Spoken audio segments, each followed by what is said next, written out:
All right, let's talk about some NFL real quick. We're going to talk about Bill O'Brien getting into it with the Houston Texans defensive coordinator and J.J. Watt before being fired. But first, let's talk about the Miami Dolphins. They have been given the go-ahead to have a full capacity crowd at the Dolphins game. Make sure you hit that subscribe button, bell icon button, share the videos, all right?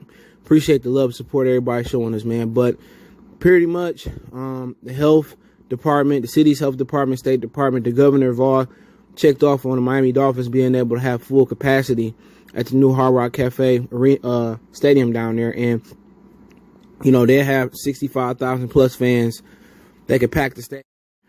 And what's so funny about it is, remember, Florida was the hotbed for the COVID virus, according to the media. And also Texas was.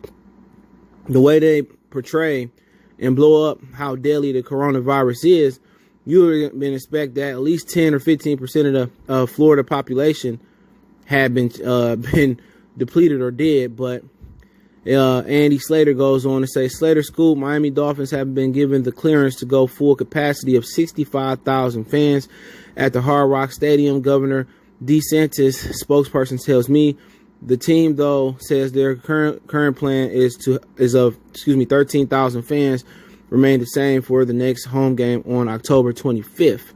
So they still gonna go with 13,000, but apparently they got to go ahead to go up to full capacity. And like I was saying before, they was making the COVID seem like the hotbed, you know, in Florida seemed like the hotbed for COVID, And, you know, you'd be expected that all these people were supposed to drop dead and be dead the way they was blowing it up in the media. Same thing for people in Georgia and Atlanta. Had a homeboy in Atlanta say, man, and my sub say, it's like, you know, it's like the COVID don't exist. I forgot that it was even, you know, it was even here. And at the end of the day, people not scared of the COVID virus. You know, when has the government really tried to protect us, you know, from a good place? They haven't. Most of the seatbelt, click of the ticket laws are for to put money in their pocket, to pull you over for a reason. So, you know, Flint still ain't got clean water, and they over here trying to talking about they care about us and the COVID virus.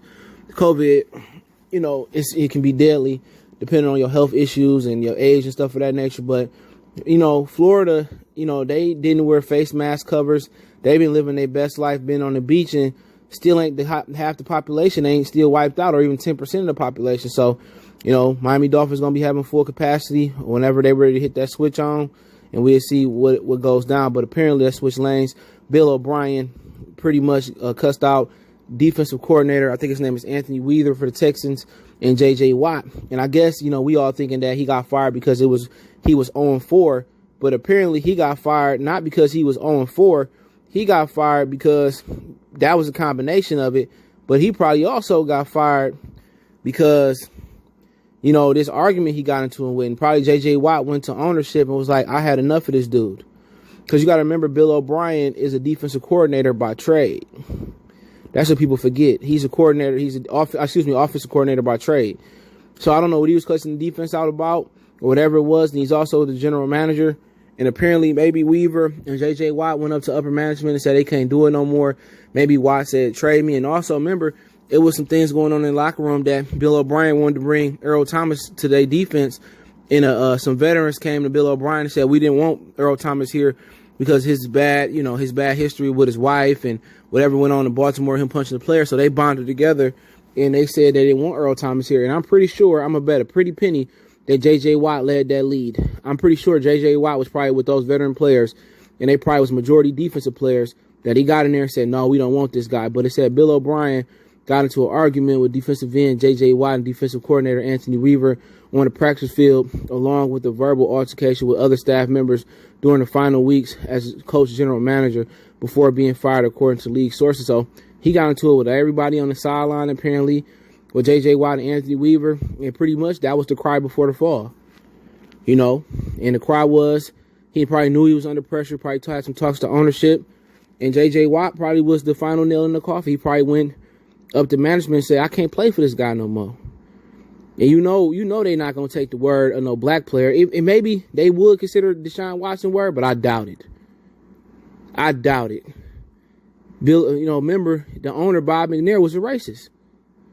You know, and, you know, they probably going to listen to J.J. Watt. J.J. Watt was probably the leading force for them not signing Earl Thomas. And he probably was the leading force to get Bill O'Brien fired. And that's just what it is. You know, this wasn't because he was on 4, just because. This is because he was having a mental breakdown, cussing out the staff, and J.J. Watt was the final death blow for him. And that's crazy, because you don't see a lot of white people go against the code in this. And apparently J.J. Watt wasn't on code with the clear people on this one. But, hey, I ain't mad at him. Bill O'Brien should have been gone a long time ago. They gave more power and more power after winning that playoff game that Josh Allen handed it to him. But let me know what you guys think. Don't forget, we on Facebook, Instagram, Twitter. You can reach out if you have a business question, inquiry, sponsorship, video request. We got a Facebook group. Fastest way to do so is Twitter. If you need to holler at me, want to make a donation to the channel, Cash App CJ Good 313, PayPal link description. Best way to donate personally is share the video, and check out my other channel, Motor City Sports Talk, for everything Detroit sports, news, Lions, Pistons, the whole 9. Appreciate the love, support. Want to check out the backup channel, Goodfellas Sports TV 2.0. Got something cooking there as well. One time for the one time. Y'all know what it is. We gone.